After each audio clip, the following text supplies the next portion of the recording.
Today, we're going to be looking at the Phoenix Suns, looking back at their 2019-20 season, what to make of their players, their off-season, a whole bunch of stuff. Michael Bolton. Let's get to it. Let's get to it, indeed.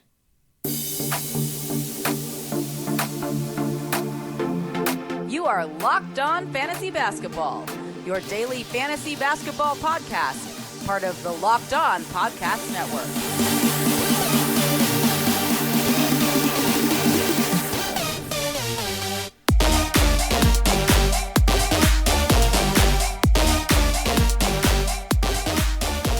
Hello and welcome to the Locked On Fantasy Basketball Podcast, brought to you by Basketball Monster. My name is Josh Lloyd and I am the lead fantasy analyst at basketballmonster.com and at Yahoo Sports Australia, and you can find me on Twitter as always at redrock_Beeble and on Instagram at Locked On Fantasy Basketball. As I said, today we're doing the Phoenix Suns and their season review.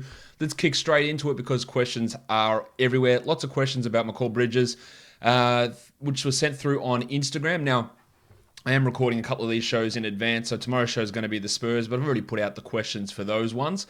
The team after that that you can pay attention to over on the Instagram and the Twitter that will be coming on, what day? Thursday, will be the Sacramento Kings, so look out for that one. So questions here on Instagram. Carl Svavar, 15. Mikal Bridges' ceiling. It's a good question because we saw lots of good stuff from Bridges in the bubble. I think he can be a significantly important player, not an all-star type of player, but a guy that can be a 30-plus minute a night starter. And if we're looking at fantasy value for where Bridges can come, I think he can really put up numbers that maybe push him to the top 50 or so. He was barely in the bubble, and that's not every team, of course, but in the bubble, he was the 59th ranked player. And you probably can push him 20 spots back from there if it was a full regular season. But he showed exactly what he can do, and I think he can get even better than what he showed in that bubble. So his ceiling is probably top 40. I really believe in Mikal Bridges as a strong NBA starter and very good fantasy player. Is Devin Booker on the trade block? No, he's not. Would teams want to get Devin Booker? Sure. Might Devin Booker want to leave? Maybe. Is Phoenix actively shopping Devin Booker? There's zero chance that is the case for Pin So Hard. Good question there. W. Schumanklein says, will Booker continue to improve and can Ayton rebound for a full year of 2012 or better? Will Booker continue to improve? I don't really see why not. He's not even 24. He's still probably got a couple of years of improvement left in him, to be honest. Where does that improvement come? Because his efficiency was absolutely through the roof. He averaged almost 27 points per game over the season. He had a true shooting of 62%.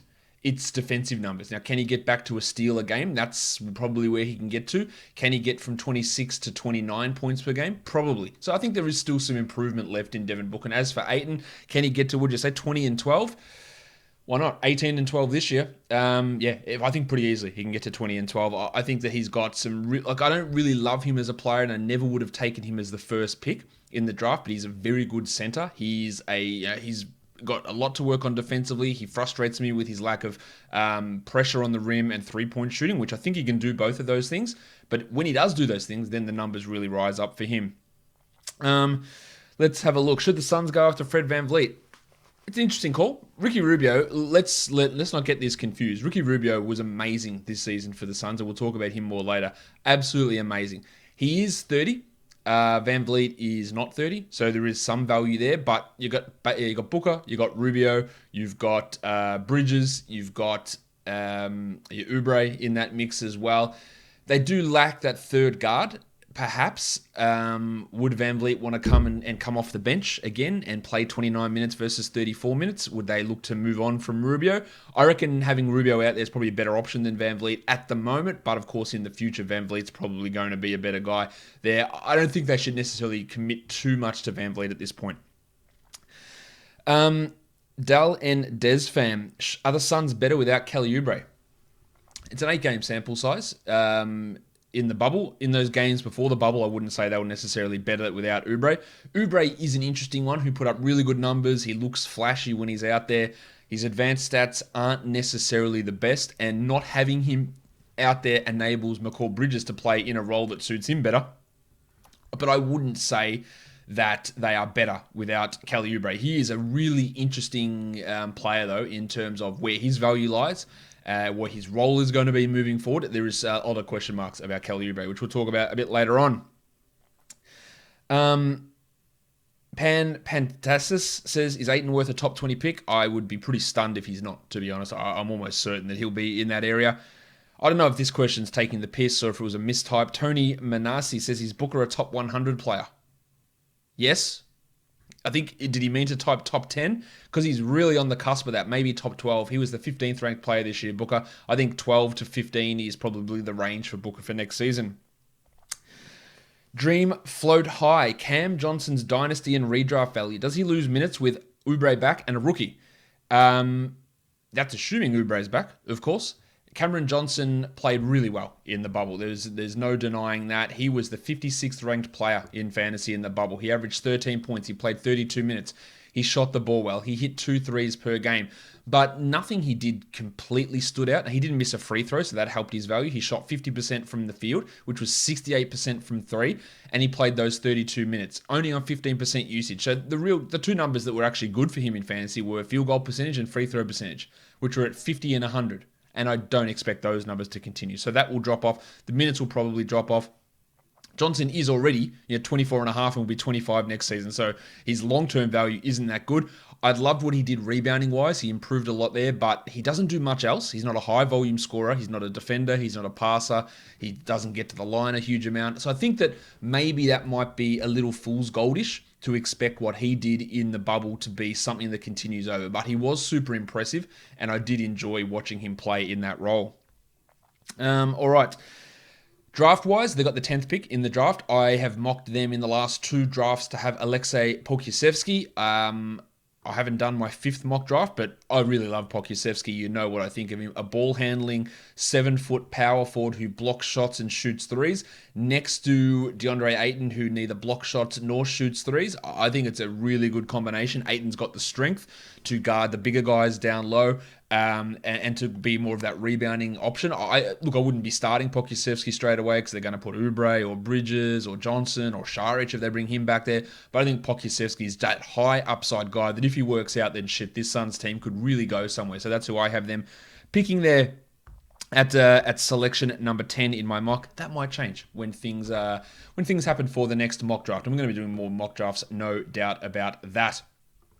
I'll tell you what else there's no doubt about, and that is the choice of where you go to buy parts for your car. RockAuto.com is the place that you need to go to. Don't go to your local auto store. They can't possibly stock every part available for every car because there's just so many different makes and models these days.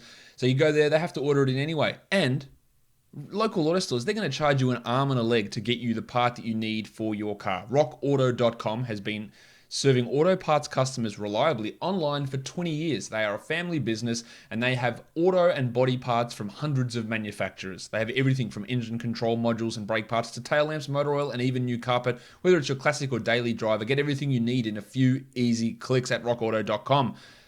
Best of all, the prices at rockauto.com are reliably low and they're the same for professionals and for do-it-yourselfers. Why would you spend up to twice as much for the same parts? It's a good question because you wouldn't. Go to rockauto.com right now and see all the parts available for your car or truck. Right, locked on in their How Did You Hear About Us box so that they know that we sent you. Amazing selection, reliably low prices, all the parts your car will ever need, rockauto.com. And while you're fixing your car, you're getting those parts from rockauto.com. Get the food delivered to your door from DoorDash. You don't need to use your car to go out and get it because DoorDash is the app that will get the food that you're craving right now delivered straight to your door. You've got so many things to do. You're supervising and learning from home with your kids. You're working from home. You're cleaning the house. You're stressed out. You're wrapped up in winter's weather down here in the southern hemisphere, although it is warming up a little bit today. But that's beside the point because DoorDash, whatever food you want, they'll get it delivered straight to your door. Local restaurants, support local community is a massive thing, especially for restaurants that have had hard times with closures due to the pandemic. Supporting these local restaurants is massive. Or you can get your favorite national go-tos as well. There's 300,000 partners in the US, Puerto Rico, Canada, and Australia. So you can get whatever food you're craving right now. So our listeners right now $5 off and 0 delivery fees on their first order of $15 or more when you download that DoorDash app and enter the code LOCKEDONNBA. That's $5 off and 0 delivery fees on your first order when you download the DoorDash app in the App Store and enter the code LOCKEDONNBA. Don't forget, the code is LOCKEDONNBA for $5 off your first order with DoorDash. All right, let's have a look now at some questions that came through on Twitter. Lots of them here. Let's have a look here. Bobby. Lots of questions from Bob. Let's have a look. Payne looked great in his last stretch of the G League and in the bubble. What can we expect from Payne moving forward? Could Payne be Rubio's heir? Now, everybody who has listened to this podcast for a long time knows that I have been a Payne believer. I loved when they picked him at 14. I loved what I saw from him from the Thunder. He dominated in Summer League, and then he broke his foot twice. And he was absolutely shithouse after that. He was terrible with the Bulls, and then I lost hope in Payne. I said, okay, well, he's had these opportunities. He's 24. He's not going to get it done. He flat out dominated the G League this season. He put up absolutely massive numbers in the G League, and then he came in. The Suns signed him. They signed him to a multi-year deal with some non-guarantees on it. But he played as a backup point guard. He played next to Devin Booker, and he killed it. Ali Okobo, Ty Jerome, I'd be really worried for them in terms of what their job security is, because Payne was dominant in his time playing for the Suns this year, and that is not a phrase I expected to hear. He was, in the bubble, the 81st ranked player in under 23 minutes a night. He is only 26, so he's not super old, but he's not super young. In the G League, he averaged 23 and 7 with over 2 steals. He shot 37% from 3 on almost 8 attempts per game. He shot 57% from 2. He was absolutely in control. His G League PRPM numbers were through the roof. And is he the heir to Rubio? I'm not sure about that. Is he a 20-plus minute a night point guard? Yeah, look, it seems that way. He plays with Booker. He plays with Rubio. He looked unbelievably good. There was 8 games, but it's also the entirety of the 19-20 season, albeit at a lower level in the G League. I think that Payne, I wouldn't be worried if I was Phoenix about my backup point guard for at least next year, because I think Payne's got that held onto. Bobby also says, and this is an interesting question. I don't know why he phrased it this way. Did Oubre play his way out of Phoenix? No, because he played really well. So I'm not really sure about that. What do you think he'll sign for next offseason? Will the Suns pay him or trade him? Now, Oubre's play was really, really good. He was impressive. The knee injury wasn't good. Did he play his way out of Phoenix? No, but I am not convinced that the Suns value him as highly as we may think that he is valued. They dragged their feet in signing him last time he was in free agency. His name was whispered in trade rumors. They played better without him during the bubble. That's not necessarily his fault. I don't think that he is in their long-term plans. He was super impressive during the season, but again, his on-off stuff wasn't that great. But his overall play was fine. So I don't think they're looking to get rid of him, but I reckon if the right deal's there, that he will move on. Matt Lawson, let's have a look. Suns ADPs, Dynasty. Devin Booker, 9.6. Am I buying or selling? Devin Booker's great at the moment. Can he be a top 8 guy? He needs more. He needs to get more assists and more steals. The efficiency probably can't improve. The scoring can probably get up a bit.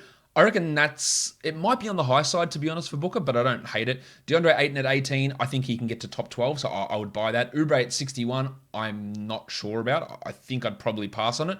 Bridges at 74 is probably pushing a little bit too high, but I'd buy it. Rubio at 95. Now he smashed that number this year. He'll probably smash it again, but he is 30, so it's about right. Cam Johnson at 141, also about right. Shahrich at 193. I'd buy it. I don't particularly love Shahrich, but there's value there. Payne at 280. Even if I get one season of him being a top 150 player, I think that's worth it. Aaron Baines at 300. Bainesy is like 34 years of age. He was great this year, but his body can't hold up. That's the worry with him, so I'd probably leave him alone. Well, Javon Carter at 300. Carter had some okay type of numbers this season, but can he shoot? No. Can he defend? Yes. Is he an undersized 2 guard? I don't really know where his position is. I probably would still buy him, though, at number 300. Which of the Suns, Ash Hug says, which of the Suns rookie point guard shares are you buying in, Jerome or Jalen LeCue? I've already talked about, I think Payne's going to be their backup point guard.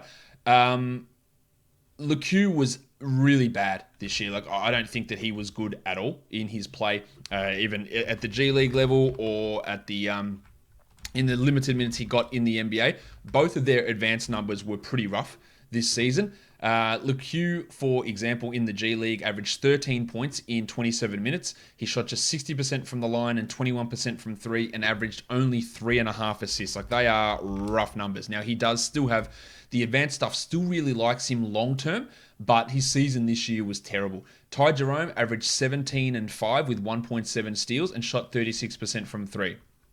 The runs are on the board here for Jerome.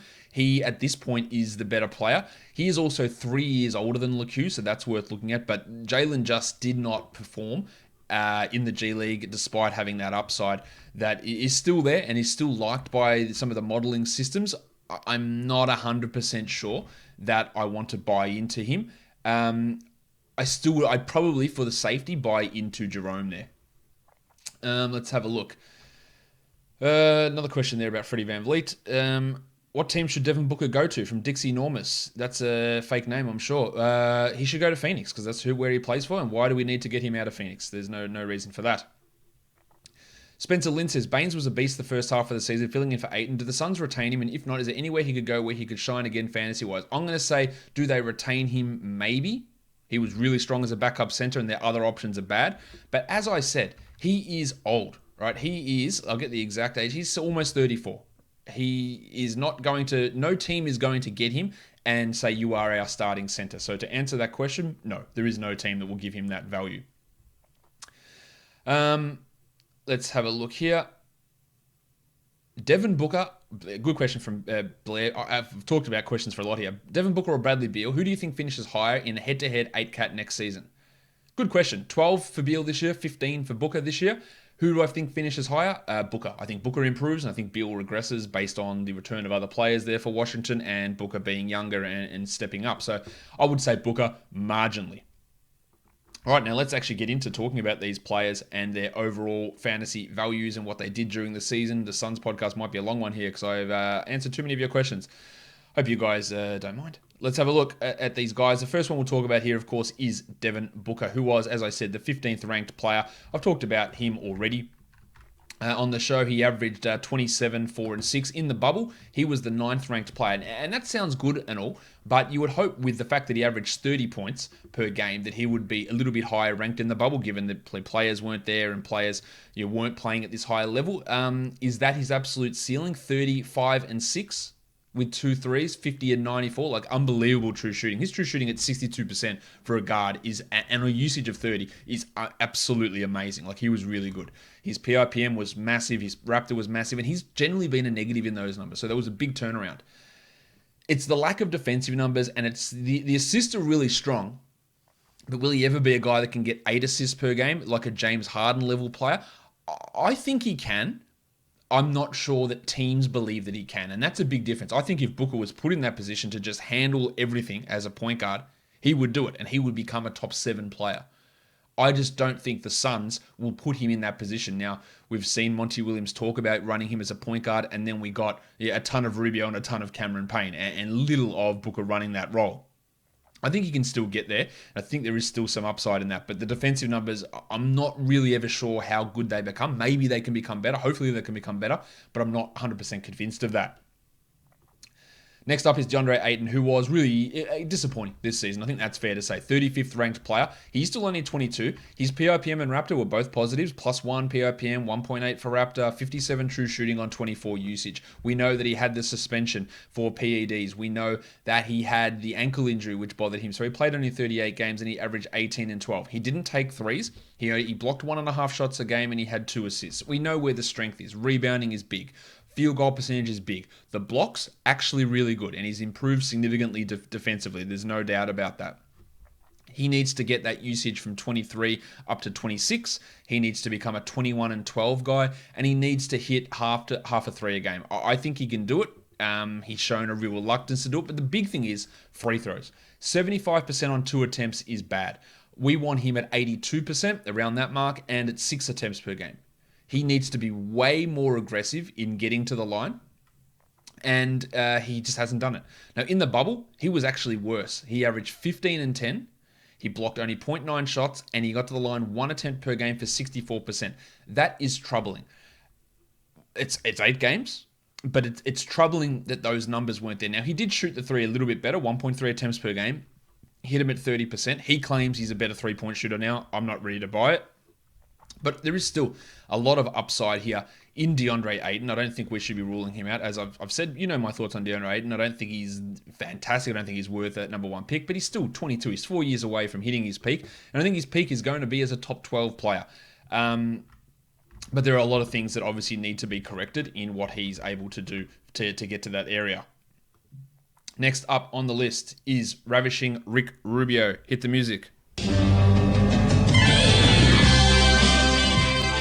Rubio was the 47th ranked player this year. His PIPM was absolutely through the roof, plus 3.23, a 1.6 Raptor, 54 true shooting with a usage of 20. So Rubio doesn't need to shoot the ball well to actually be good. And I've talked about that plenty of times. 31 minutes a game, 13, 5, and 9, 1.2 threes, 1.4 steals, 42 from the field, and 86 from the line on 3.5 attempts per game. Now, Rubio's not a guy that puts that much pressure on the rim, and he still was able to get to the line more times than Ayton. That's why that number from Ayton is especially troubling. Rubio is turning 30, so there's a level of concern there as to how long he can keep this up. I think he has a bit of a decline. I would be surprised if he's a top 50 player again this season, but the reason he's that high is big steal numbers and big assist numbers.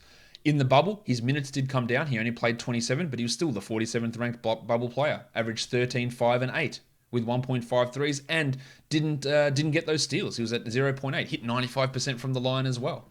So there is still a lot of value in Rubio for at least one more season. I think he's going to play those 30 minutes again because he was super valuable for this team and one of the main reasons why they made as much improvement as they did, whether that was in the bubble or during the regular season. So Ravishing Rick, a really impressive season for him in a system that suited him much better than it did in Utah. Next up is Kelly Oubre, a guy with, again, a lot of question marks.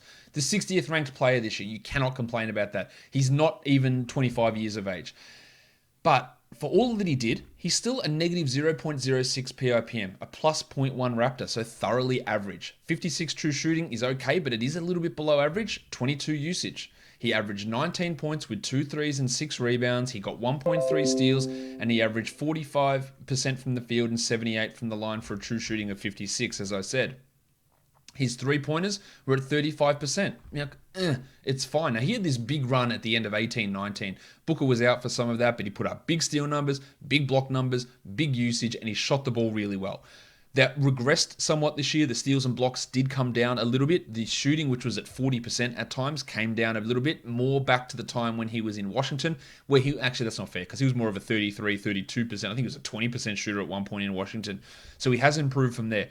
But I'm not really sure what Oubre's role is. He's a guy that sort of needs the ball in his hands. And on a good team, you don't want him having the ball in his hands all that much. He shot the ball okay. He plays pretty good defense. I just don't really know what to make him. He's still young. He still is the sexiest man in the NBA. Not that that matters for fantasy. He's still young. He's still got a couple of years ahead of him. But I don't know.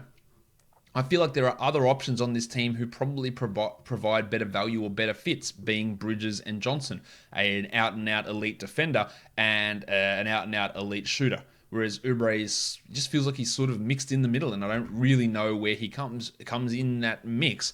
And I don't really think he's going to be on the Suns beyond this season. He played 35 minutes a night. I would expect that to come down a little bit for this upcoming season, and maybe the 19 points that he scored also come down. He's a real question mark to me. I just don't really know where they value him.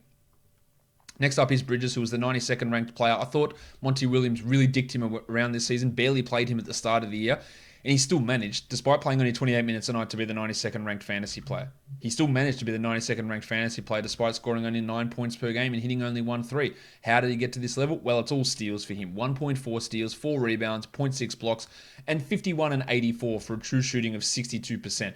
Positive PIPM, positive Raptor. I loved when they chucked him into the starting lineup with Oubre or without Oubre, whether it was Cam Johnson next to him or not. He was a much better option than Shahrich. You should be penciling him in as a starter, I would think, before next season, and he should be getting 30 minutes a night. As I said, 30 plus. In the bubble, he played 34. He averaged 13, 4, and 2 with a steal, with a block, and with 2 threes. Again, elite percentages, 40% from 3. He is a really, really good player who has got a significantly bright future ahead of him. I think that he can push up to be maybe Look, in terms of overall value to this team, if he was more valuable than Deandre Ayton over the next 4 years, I wouldn't be surprised. For fantasy, he probably won't get that high, but he should be able to crack the top 70 pretty comfortably this year. Has a real top 40 upside vibe to him. Can it get to top 20? Well, I'd need to see him become a 19-point scorer and get 5 assists per game, which he's shown flashes of. I just don't think that that's a realistic expectation. He is already 24 as well. He's only 6 months younger than Oubre, or 6-ish months younger than Oubre, so he's not super young. He's not super old, of course, and he's just marginally younger than Dario Shahrich. So despite only playing 2 years, he did come in as an older rookie, so I guess that takes some of those points away from him. Next up is Cameron Payne, who was the 107th ranked player this year. Talked about him already. He averaged 11, 4, and 3 with a steal. Shot the ball really well in the bubble. He shot 52% from 3. So let's get that out of the way. That's not going to continue. He's not that level of a shooter because nobody is. 46% from 2. He was really good in the G League. We talked about that. Don't expect this level of play. He was the 81st ranked player in the G League. That should give you an idea of how things sort of run. He was 107th over the course of the season, 81st in the G League. Now, he didn't play during the course of the season, so there's like a 25 spot difference in general, as you go further down the rankings between the G League, between the bubble, and the rest of the season. So we can sort of extrapolate that out. Payne, I think he locks in as that backup point guard. Can he have moments of being a top 100 player if injuries occur? Yes. Can he be a guy that we look at to be a player who's maybe a top 170 guy, even in a backup role? I think that's a possibility. His real strength in the bubble was the strong percentages and the steals, and I worry that maybe that field goal percentage could come down. But as I said, Payne is still only 26.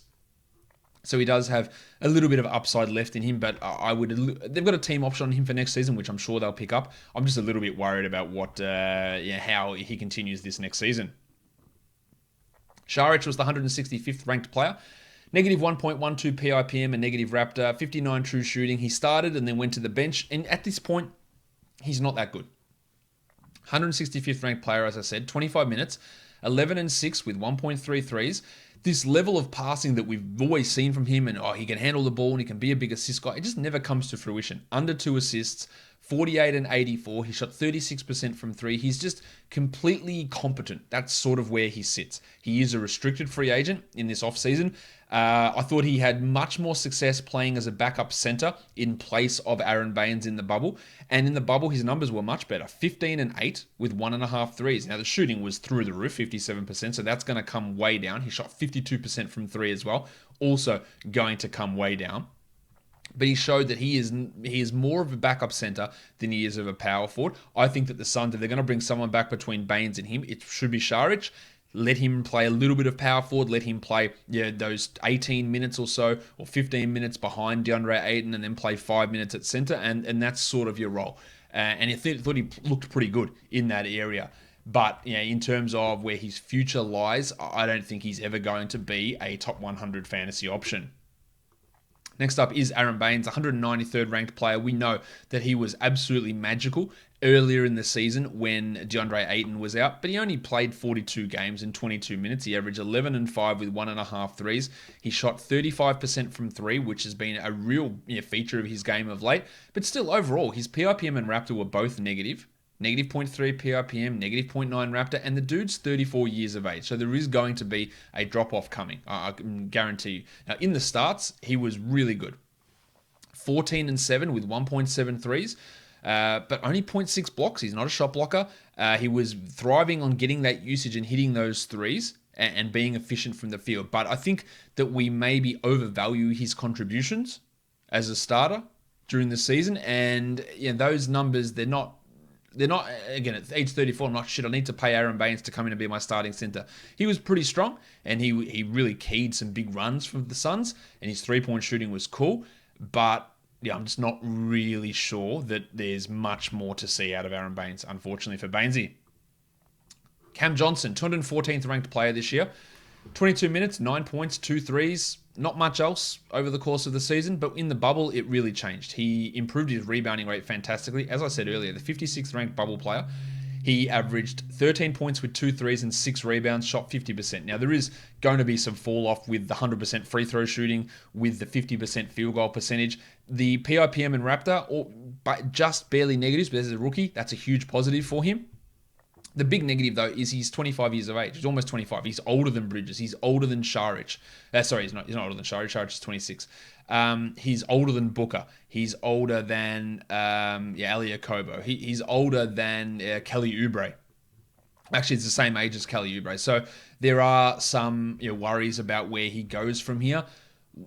Much better playing as a 4 than a 3. In terms of fantasy value especially, because it enabled him to get rebounds, but he's never going to be a shot blocker or get steals or be a passer. He's going to be a 3-point shooter, and that's going to cap his ceiling. Now, I think his ceiling still can be a fantasy relevant player. Will he be as good as he was in the bubble? Probably not. And he's probably a couple of years away from really hitting his stride and having probably a couple of top 80, top 90 seasons. But when you have Oubre back in there, I think it is going to have an impact on his minutes. And then if that shooting doesn't sustain, especially that 2-point shooting, then his value is going to drop off. Javon Carter played point guard and then moved to shooting guard during the season, backup shooting guard, the 286th ranked player. Positive Raptor, barely. Negative PIPM, negative 0.81, 56 true shooting, really low usage. He comes in and has value because of steals. 0.8 steals in only 16 minutes. He averaged 5 points with a 3 per game, and he hit 43% of his threes, so that's impressive. He averaged in the bubble 7 points with 2 threes and 1 steal, and again, 55% of his threes that he hit. So he's turned into a pretty good 3-point shooter as a low usage guy. His bubble usage was under 9%, which is extremely low. Now, Carter, like Cam Johnson, is pretty old. He's 25 already, Javon Carter. For a second-year player, that is a little bit of a worry. He's also he's a restricted free agent coming up after playing the 2 years coming across from Memphis. So what they decide to do with him remains to be seen. You've got Booker, you've got Rubio, you've got Bridges, you've got Johnson, who could perhaps play 2, although he's better at playing 4. You've got Jerome coming up. I'm not sure what they do with Carter. I think they'd like to bring him back. Will he ever be a starting caliber player? Probably not. Can he be someone much like a Shaq Harrison for the Bulls and formerly of the Suns, that if you need steals, you can throw him in because he'll get 2 steals and 2 threes pretty easily, Javon Carter. But outside of that, I'm not really sure what else that he's able to do. But yeah, he still put up some impressive numbers in a change of position, and that really good defense was important for the Suns. Frank the Tank Kaminsky, 287th ranked player. Didn't really understand when they signed him. I still don't really understand it at this point. 287th ranked player, negative 1.09 PIPM, 55 true shooting, negative 2.5 Raptor. Kaminsky should be significantly down the depth chart. We'll see what they do with Shahrich. He could be forced back into a backup center role. He averaged 10 and 5 this year, 0.3 steals. Never really has shown that ability to shoot threes that we saw from him from Wisconsin. Not a knockdown shooter out there at all. And that was really his key to being an option in terms of being a fantasy guy, because it just hasn't happened for him. I don't think we should have too much faith in Frank Kaminsky really ever turning it around at this point. And yeah, if he wasn't part of your rotation, there's a real chance that your team's better off, which might be harsh, but it's probably true. Check Diallo, 351st ranked player, negative 2.1 PIPM, 69 true shooting. Giggity! Which is a good number, but again, yeah, I talked about this with the Wizards yesterday with Shabazz Napier. At some point, the fact that multiple teams and coaches just don't give this guy a chance, there has to be something about that.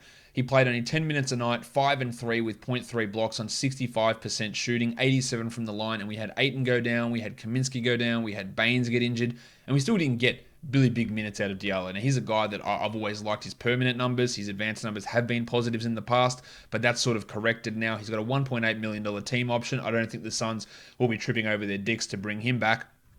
If they need the space, he could very easily be jettisoned. And I think my hopes of him being maybe a 25-minute-a-night Richaun Holmes type player are pretty cooked. Elie Okobo. I liked Elie Okobo in the draft. This Suns management does not like him at all, and he was bad this year. Now, how much of that was him being bad or how much of that was a complete lack of confidence from the front office? I think it's a combination. The 402nd ranked player, he was a negative 2.24 PIPM and a whopping negative 4.4 Raptor. The true shooting fell off completely. He averaged 4 points in 13 minutes with 2 assists on under 40% shooting and 70% shooting from the line. So there's obviously some worries there. He did play a little bit in the G League and his numbers were okay. down there PRPM wise, 0.17. But with Jerome, with Carter, with Payne, with Rubio, he's a long way back, and he has absolutely, at this point, zero future with the Suns. And I wouldn't be surprised that in a couple of years, he's back in Europe. I like Okobo. I think he can be a solid point guard. He's still only 23 years of age, so some upside perhaps to come, but it was a really disappointing season from him. Ty Jerome, I talked about him already. His advanced numbers were terrible. 43 true shooting as well for Jerome, which is not a good number. He only played 31 games in 11 minutes. He averaged 3 points with 1.4 assists on 34% shooting. He came in with a reputation of being a good assist guy, who was a good three-point shooter, and neither of those things happened at this point. So a lot to come from Jerome and a lot of improvement there. Now, of course, he can improve. He's still only 23 years of age, but he's an older rookie. We would have hoped a little bit better from him. And again, my hopes for him, I don't think we should ever be penciling him in as a starting point guard in the future. Speaking of starting point guards, Jalen LeCue was the 510th ranked fantasy player because he barely played 5 games, 6 minutes a game, 2 points per game. I talked about his G League numbers already. His Raptor was a negative 6.6, which is terrible, and he had a 46% true shooting, which was also not very good. His advanced projection numbers, they absolutely love him, and I don't really know why they love him as much as they do. Like the projection system that Jacob Goldstein has his PIPM peaking at 2.6 in 2025. That is a big jump from where it was this year. So maybe you have a lottery ticket on him. I don't fully believe in him. He's only 20 years of age, though. I think Jerome probably has the safer floor, but that upside might be really there for LeCue. I'm not convinced that that's accurate, though, or that's a likely scenario for Jalen LeCue. Just a name to watch. Maybe he gets there. I'm not convinced that he does, though. All right, that'll do it for me for talking about the Phoenix Suns. Guys, don't forget to subscribe. Apple Podcasts, Google Podcasts, Stitcher, and Spotify. And on YouTube, give me a thumbs up, leave a comment down below, tweet it at me, share it with your friends. All those things are really helpful to the show. Guys, we are done here. Thank you so much for listening, everyone. See ya.